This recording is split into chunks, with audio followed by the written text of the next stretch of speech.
பலத்தை அம்பு கொண்டு அசங்கென்றால் அசங்குமோ? நம்பமற்ற பார்க்கடல் கலங்கென்றால் கலங்குமோ?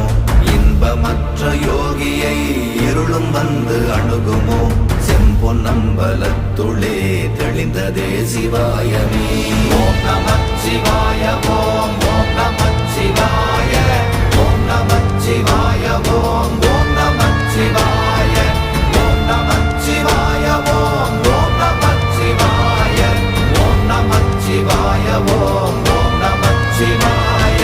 அவ்வெனும் எழுத்தினால் அகண்டம் ஏழுமாகினாய், உவ்வெனும் எழுத்தினால் உருத்தரித்து நின்றனை, மவ்வெனும் எழுத்தினால் மயங்கினார்கள் வையகம், அவ்வும் உவ்வும் அவ்வுமாய் அமர்ந்ததே சிவாயமே. ஓம் நமச்சிவாய ஓம்